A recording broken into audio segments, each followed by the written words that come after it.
You buy the plant, it looks great for a few weeks, then the heat comes, or the frost comes, and you're back at the garden center buying the same thing all over again. If that sounds familiar, you're not doing anything wrong. You've probably just been buying the wrong kind of plant. Something built to put on a show for one season and then disappear. There's a different category of plant. One that, if you choose it well, plant it well, and give it a container built to match it, can reward you for years instead of ending up in the compost bin every fall. Late summer can be a genuinely useful window to get some of these established, but it's not a blanket rule, and it doesn't mean the same thing everywhere. Today, we're counting down 9 perennials worth considering for containers in late summer. We'll rank them by how well they actually perform in pots long term, how forgiving they are while establishing, and how much reward you get for the effort you put in. Stick around, because the plant at number 1 is one a lot of gardeners assume can't be grown in a container at all. And in the right setup, they're wrong.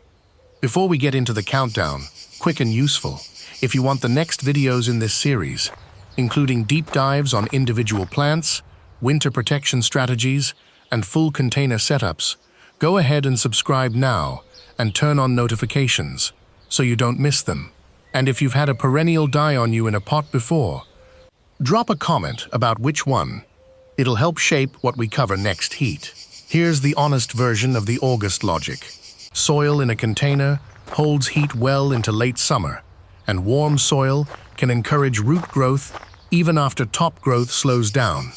A perennial planted now, in warm, workable growing medium, often has time to send roots into the new soil before dormancy.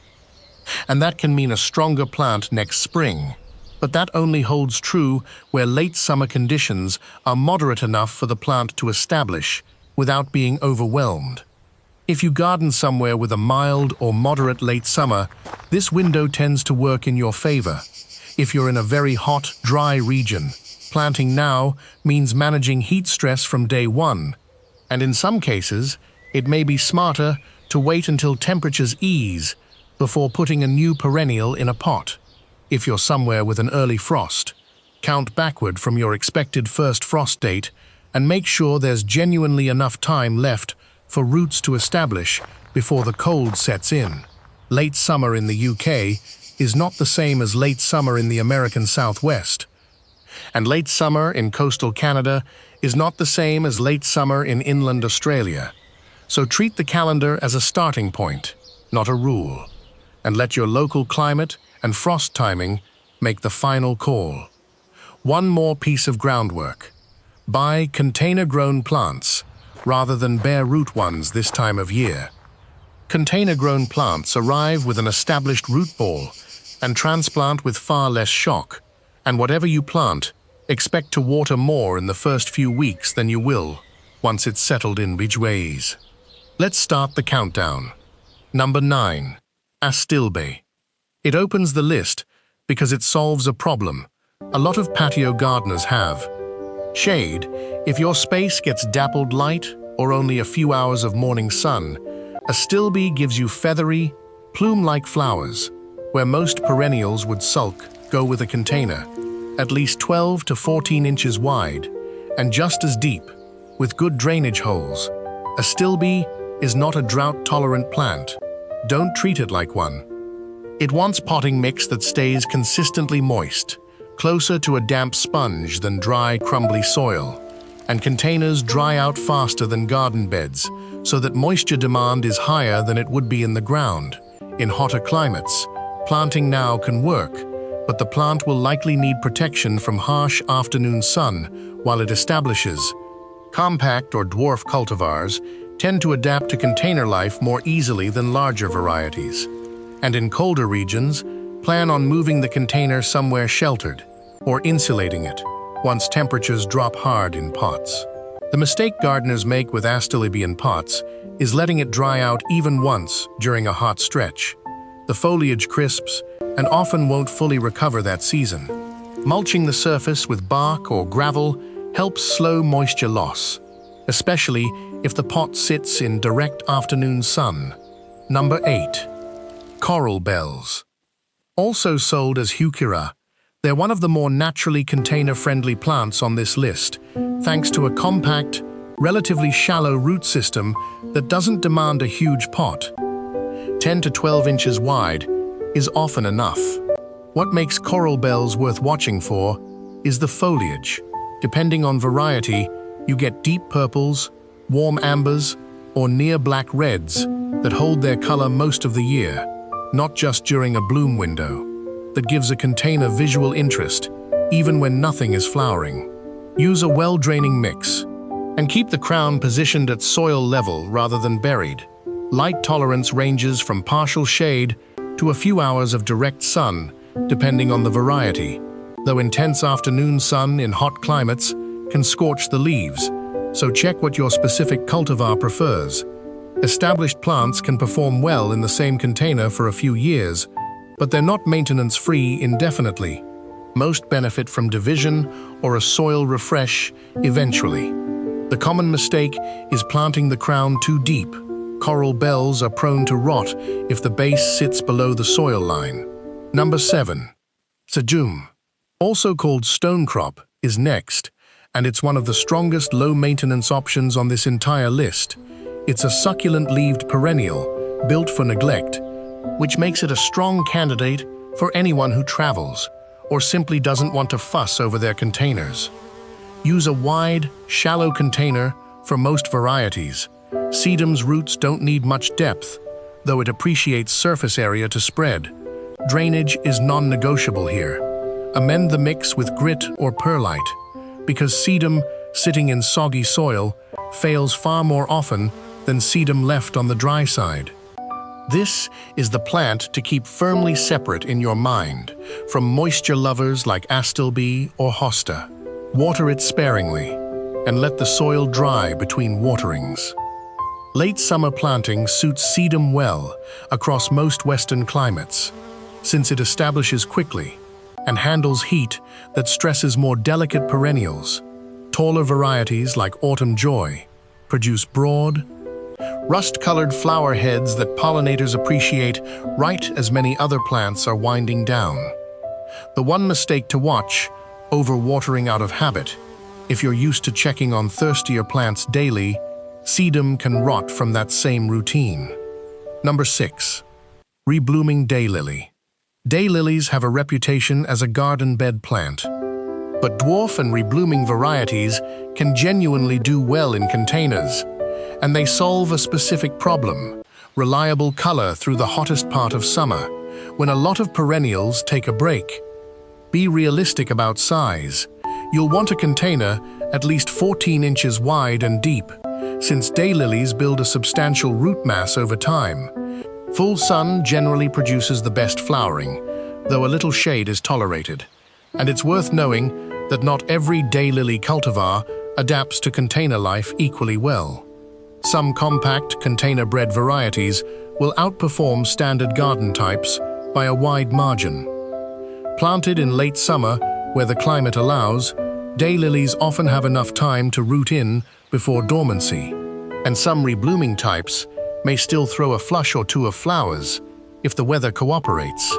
In colder zones, expect the foliage to die back completely over winter. That's normal. And depending on how exposed the container is, some winter protection may be worth adding. The main mistake with daylilies in containers is underpotting. Cramming a mature clump into a pot that's too small chokes the roots and reduces blooming within a year or two, and most clumps will eventually need dividing or repotting as they fill the container. Number 5. Russian Sage. This one surprises people because it looks like a shrub and behaves like a perennial powerhouse. Its silvery foliage and long spikes of lavender blue flowers give a container real structure and movement in a breeze. It needs a large, stable container, at least 16 inches wide, since it grows tall and can catch wind like a sail. Drainage has to be excellent. Russian sage comes from dry, rocky conditions and struggles fast in a mix that holds too much moisture. Avoid constantly wet soil. And skip this one entirely if your only space is shaded or humid. It wants full sun, and it wants to dry out between waterings. Once established, it's genuinely drought-tolerant, which makes it appealing for anyone who wants a big, showy plant without a demanding watering schedule. In colder regions, plan to insulate the container or move it somewhere protected once winter arrives. Container roots are more exposed to cold than roots in open ground. The mistake to avoid: rich, heavily amended potting soil, Russian sage grown in overly fertile mix tends to flop over and flower less than plants kept slightly lean. Number 4. Coneflower, also known as echinacea, makes the list because it draws pollinators to your patio and keeps blooming for weeks longer than most people expect. Give it a container at least 14 inches wide with sharp drainage. Coneflower doesn't like wet feet, but it's more forgiving of average watering than sedum or Russian sage, which makes it a reasonably beginner-friendly pick. Full sun brings the strongest bloom, though light afternoon shade in very hot climates can ease stress on the plant during establishment. Late summer planting can give coneflower time to root in before frost across many temperate regions, and established plants often come back more vigorously in year 2 than in year 1. Over time, it can remain in the same container for 2 to 3 years before benefiting from division or a soil refresh.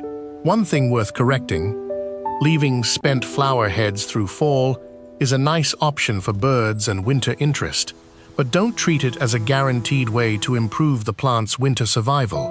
It's a bonus, not a technique. Number 3. Hosta. This is where container size matters more than most people expect. Hosta has an extensive, fleshy root system, and undersizing the container is the single most common reason hostas struggle in pots. Go with a container at least 16 inches wide and deep for a mature plant, ideally something with real weight to it, since hosta foliage can be substantial and top-heavy pots tip over in wind. Partial to full shade suits most varieties, and consistent moisture matters. Hosta doesn't tolerate drying out well, which is exactly why the August timing needs a caveat here. In a very hot climate, planting during peak late summer heat can stress the plant while it's trying to establish. In milder or cooler late summer conditions, it's a far more reasonable window if your region is still brutally hot going into late summer. Waiting until temperatures moderate is often the better call. What makes hosta worth the extra container size is longevity. A well-maintained hosta in a large enough pot can remain productive for many years, developing a fuller, more dramatic clump each season, rather than declining. Winter is the real consideration here. In-ground hostas are insulated by surrounding soil. Container hostas are far more exposed to freezing temperatures at the roots. In cold climates, that means moving the container into an unheated garage or shed, or wrapping the pot once temperatures drop consistently below freezing. If you're finding this list useful, this is a good moment to hit subscribe. Since we'll be covering full winter protection setups for container perennials in an upcoming video, the kind of detail that determines whether a plant like this survives its first winter or not. Number 2. Lavender. It sits near the top of this list for good reason. It's one of the most forgiving perennials you can put in a container. But forgiving doesn't mean maintenance-free, and it's worth being upfront about that sinking holes. A container around 12 to 14 inches wide works well, but the growing medium matters more than the size. Lavender needs a fast-draining mix. Amend generously with sand, grit, or perlite. Standard potting soil alone often holds too much moisture and leads to root rot, which is the single biggest reason lavender fails in pots. Full sun is essential, and avoid letting it sit in waterlogged soil at any point. Once established, lavender tolerates heat and drought better than almost anything else on this list, but it still needs proper watering while it settles in. occasional feeding, timely pruning, and some winter thought depending on your climate. Hardier types like English lavender are generally the safer choice for colder regions, and container roots face more winter exposure than roots in the ground, so don't assume hardiness ratings written for garden soil apply the same way in a pot. There's a quiet kind of satisfaction in brushing past a mature lavender plant on your way to the front door every summer. The scent lifting off it without you doing anything at all. That payoff builds over years, not weeks, but it's still a payoff you have to maintain. The mistake to watch for: pruning too late in the season. Cutting lavender back hard in early fall removes the new growth it needs heading into winter. Light shaping after flowering is safer than a hard cutback. Number 1. Peony. The plant a lot of gardeners assume simply can't be grown in a container. Peonies have a reputation as an in-ground only plant, tied to old family gardens and decades-long root systems. That reputation isn't entirely wrong, but it isn't the whole story either. And this is the more specialized pick on this list, so it deserves a bit more care in how it's approached. Dwarf and patio-bred peony varieties are the ones genuinely worth considering for container life. Standard garden peonies are a tougher fit. When the right variety meets the right setup, a container peony can remain in the same pot for many years, developing fuller blooms as it matures. But this is not a plant to put in a pot and forget about. It's a longer-term commitment than something like sedum or lavender.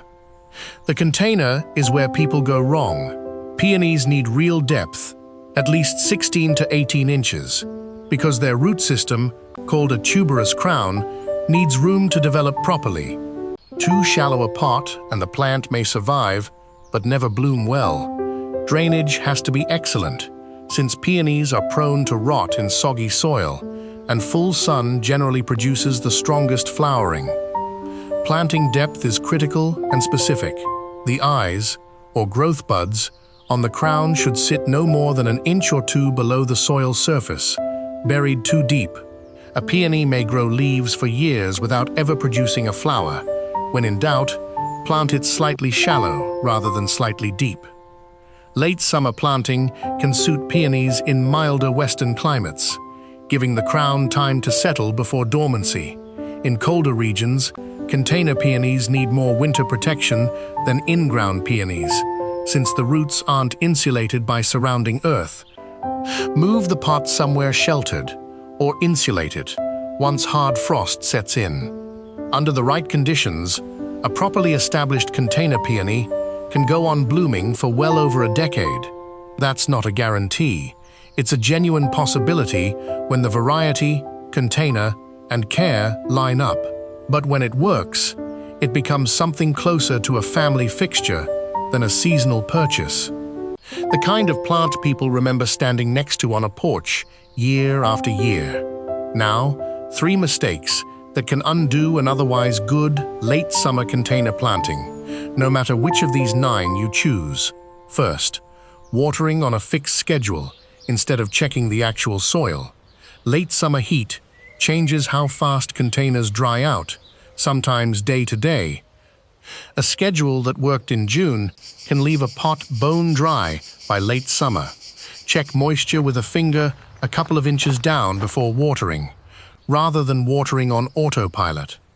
Second, using leftover potting mix or garden soil instead of a fresh, well-draining blend. Old potting mix compacts over time and drains poorly, and garden soil is far too dense for container use. Both suffocate roots. Start with fresh mix suited to what you're growing. Gritty and fast draining for things like lavender and Russian sage. More moisture retentive for things like Astilbe and Hosta. Third, ignoring winter protection until freezing weather actually arrives. A hardiness rating is usually written for a plant in the ground, insulated by surrounding soil. Roots in a container are exposed on all sides to cold air and can freeze at temperatures that wouldn't touch the same plant in a garden bed. Know your winter plan before the first frost, not after Rome. So let's recap.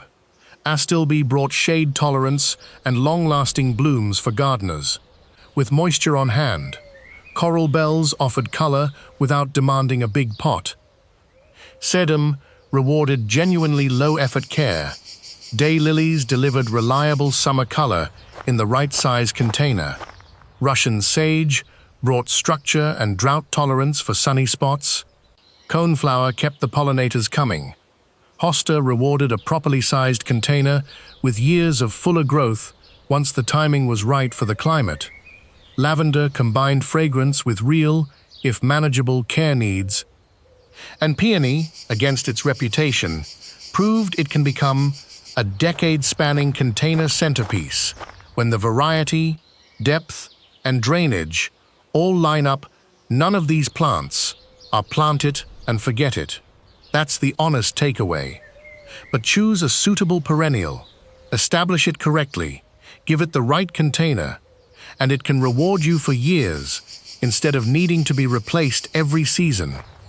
That still means watering, occasional feeding, pruning where appropriate, repotting or dividing eventually, winter protection depending on your climate, and keeping an eye out for pests and disease.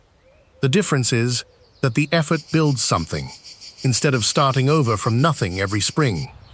So, which of these are you planning to try? Drop a comment and let me know which one you're considering, or which one you've had success or trouble with before. If this was useful, subscribe for the rest of this container gardening series. Next up, we're going deeper into winter protection setups for exactly these kinds of perennials, so nothing you plant this fall gets caught off guard by the first hard freeze.